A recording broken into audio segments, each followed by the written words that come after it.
perpetrated this attack. And I am glad to say, Speaker Sir, and I hope that this is appreciated and recognized by the House.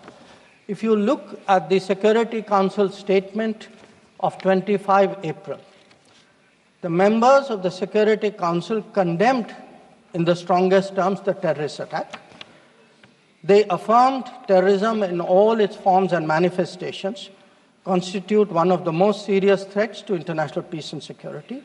And most important, the Council underlined the need to hold the perpetrators, organizers, financiers, and sponsors of this reprehensible act of terrorism accountable and bring them to justice. I highlight this, Speaker Sir, because this statement of the UN Security Council resonated throughout the international community. So when many honorable members asked today, where was the world on Pahalgam? I think the answer is there.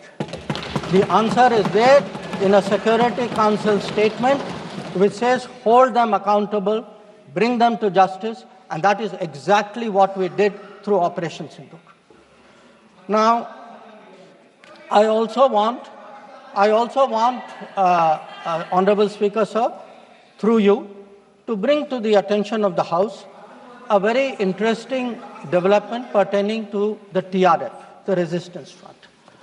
When the Security Council was debating this on the 25th of April, and TRF had twice claimed responsibility for the Pahalgam attack, Pakistan defended the TRF. Pakistan tried to get any mention of TRF excluded, and in fact the Pakistani foreign minister told his parliament that this is a great diplomatic achievement. Now, I mention it because today, again, thanks to our diplomacy, the TRF has been designated as a global terrorist organization by the US government, and the same Pakistani foreign minister who took so much pride saying, I defended the TRF, says, well, now if the US has done this, we accept it. So that is where the Security Council issue stood. If I could then, sir, move on to the diplomacy from 25th of April till the commencement of Operation Sindoor. During this period, there were obviously a number of phone calls, a number of conversations. At my level, there were 27 calls. At Prime Minister, I think almost 20 calls. About 35, 40 letters of support came in. And what we tried to do was to create a narrative, prepare the diplomacy for the launch of Operation Sindoor. And the result of that diplomacy, Honorable Speaker, sir, there are 193 nations of the members of the United Nations. 193. Only 3, apart from Pakistan, opposed Operation Sindoor. Only 3. If you look through this period, and I would be very happy to share with the House the exact positions of various governments, overwhelmingly, there was recognition that terrorism is unacceptable, that a country which has been attacked has a right to defend itself, and that India was doing exactly that. Now, when Operation Sindoor was launched, we spelled out our objectives. There was a statement, Honorable Raksha Mantri ji referred to it in his statement, where we put out for the benefit of our own people, for the international community, that Operation Sindoor was hitting the terrorist infrastructure in Pakistan and Pakistan-occupied Jammu and Kashmir, from where terrorist attacks had been planned and launched. We highlighted that 9 sites had been targeted, and we said that our actions are focused, measured, and non-escalatory in nature. And we were living up to the commitment that those responsible for this attack will be held accountable. This was the commitment which was endorsed by the UN Security Council, thanks to our diplomacy. It was a commitment made by the Prime Minister to the people of India that we would hit those symbols, those sites, those planning places. So today, when I hear many questions from across the aisle, I want to say Which one of you imagined that Bhavalpur and Muridke would be brought down the way it was? Which one of you thought? When did you even think of it during your tenure? Did it even cross your mind? In fact, on the contrary, you ruled it out after 26/11.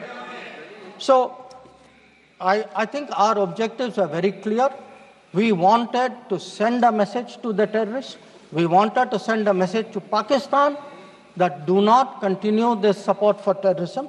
And I think on the morning of 7th of May, that message went home loud and clear. Now, sir, during this period, there was, when the operations were on, when the conflict, when the activities were on, operation is still continuing. A number of countries, number of their leaders, ministers, others called up. And they called up because people wanted to know what is happening.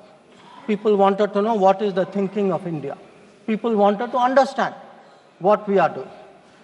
And I would like to share with the House, sir, through you, to everybody, we gave a common message. The common message was India is exercising its right to defend itself against terrorism. Number two, the targets which were hit on the 7th of May are known terrorist headquarters and infrastructure. Number three, there will be no mediation. Anything between us and Pakistan is bilateral. Number four, we will never bow down to nuclear blackmail. Number five, we are responding to Pakistani military attacks because after Operation Sindoor was launched, they had started targeting our military facilities. And we will continue to hit the Pakistani military. If the fighting is to stop, Pakistan must request it. And that request must come through the designated channel of DGMOs. This was a common message that we had given to many people who had called us during that period. Our position was very, very clear in how we were approaching the progress of Operation Sindoor. Now, sir, many members asked, some out of genuine curiosity, some perhaps less, what was the international support? How much international understanding was there of India's position? I would like to share with you a sample. So let me start with countries who are known to be partners of India. Quad. Quad gave a statement which says the Quad unequivocally condemns all acts of terrorism and violent extremism in all its forms and manifestations, including cross-border terrorism. We condemn in strongest terms the terrorist attacks in Pahalgam on 22 April and call for perpetrators, organizers, and financiers of this reprehensible act to be brought to justice without any delay. Now, sir, this is the Quad. Now, let us look at a different grouping, BRICS. Now, BRICS has China as a member, Russia as a member, it has Iran as a member, Brazil, South Africa, Egypt. BRICS also condemned the April 22 attack. It reaffirmed its commitment to combating terrorism, again including cross-border terrorism. Now, I would like members of this House to understand, if India is attacked, if there is a terrorist attack on India and a country says we condemn cross-border terrorism, I think it is obvious to everybody what that cross-border terrorism is. So, I then move on, sir, to the Central Asia. The Central Asian countries opposed providing safe haven using terrorist proxies for cross-border terrorism, for terror financing. Now, I can cite statements from the Indian Ocean Rim Association, from individual countries, range of them. President Putin, for example, has said, he wrote to our president and said this brutal crime has no justification whatsoever and its perpetrators will face a deserved punishment. The president of Paraguay has said that he expresses solidarity and recognized India's legitimate right to self-defense. So the main point, the common thread, sir, which I would like to bring out is that number one, cross-border terrorism across the board has been recognized, all forms and manifestations, opposition to condemnation of Pahalgam terrorist attack, and the right of India to bring people to justice. Now, sir, in addition to that, I would particularly like to mention 2 or 3 other developments. One, the American designation of TRF. On the 17th of July, the Department of State. Now, this comes in the wake of the extradition of Tahavur Rana, who was involved in the 26/11 attack. And when people ask today, how successful is your foreign policy? Where is your diplomacy? I want to say that Tahavur Rana, which many of you tried for so long to get, is finally here because of us. I want to say TRF was designated not because somebody out there made a remark. TRF was designated as a global terrorist organization because our diplomacy persuaded another country to do that. Now, our strong stance has resonated across the world.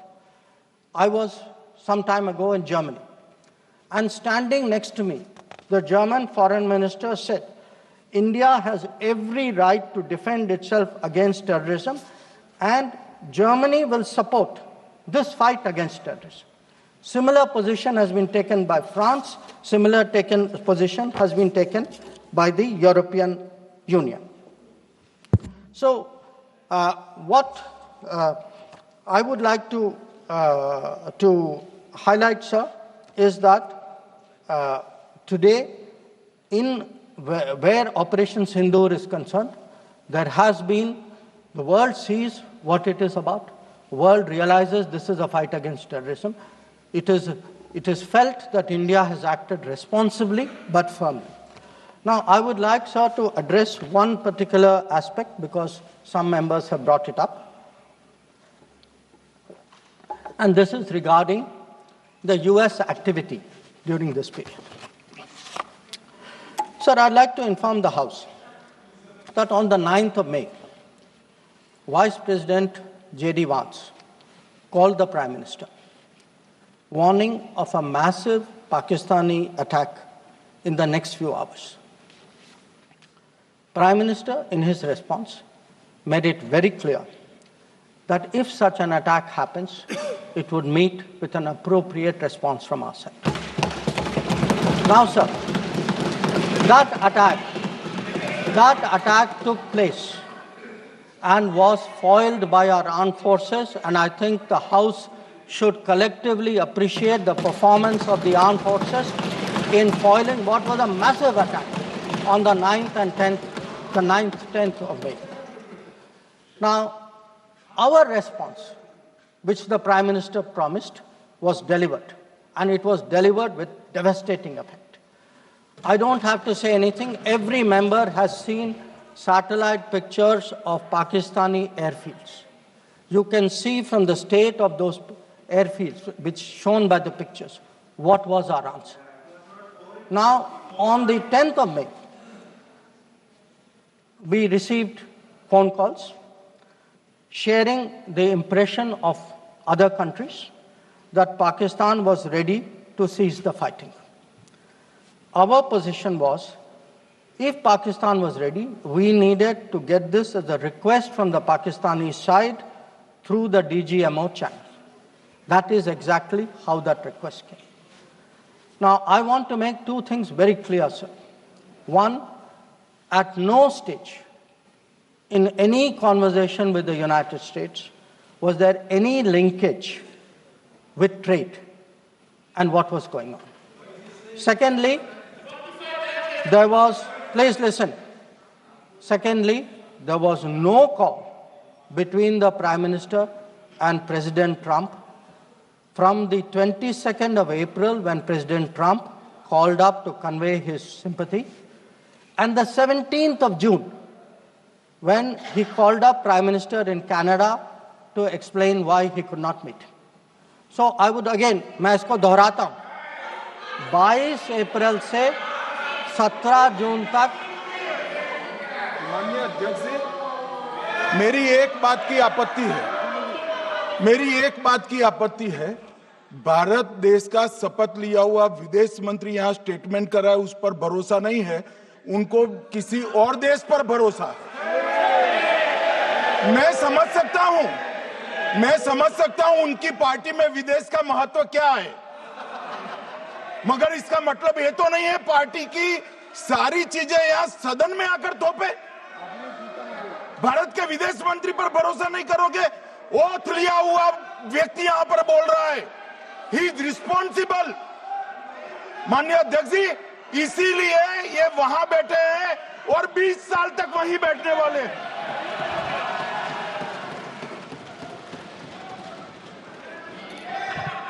Honorable Speaker, sir, in the course of the debate today, some points were made by members of the opposition. I would like to respond to some of them. We were asked, why did you stop at this time? Why did you not go further? Please see who's asking this question. This question is being asked by people who, after 26/11, felt that the best action was inaction. Now, I would like, sir, to read out, because one member said, nowadays BJP members like reading from books. You get the truth in books. Sometimes you don't like what we read in books.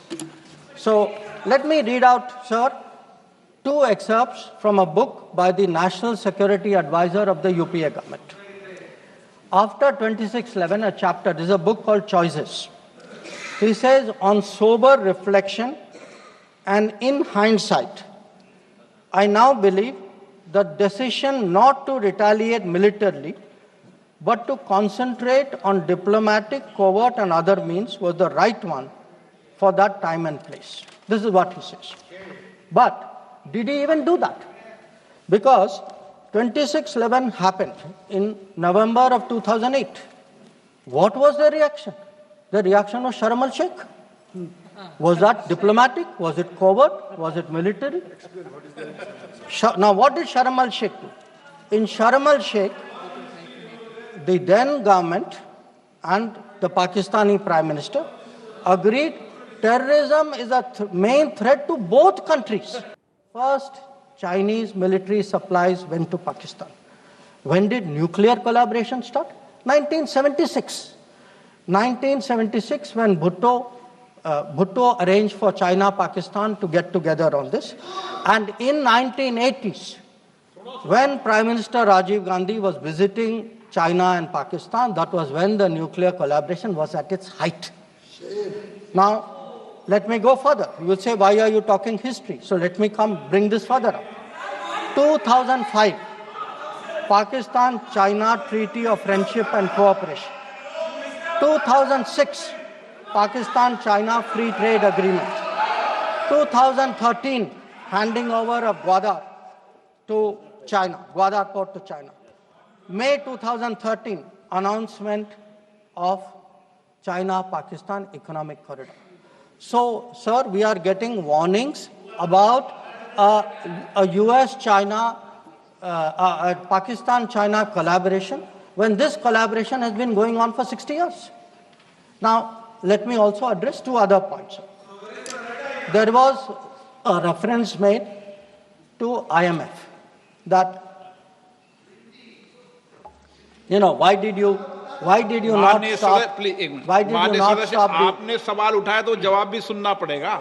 आपने उठाया ना, आपके उपनेता ने उठाया, आपने सुनो जवाब. अब जैसे सवाल करोगे वैसे जवाब सुनने पड़ेंगे. Sir, the IMF loan which was given was approved in September 2024. It was an extended fund facility of $7 billion.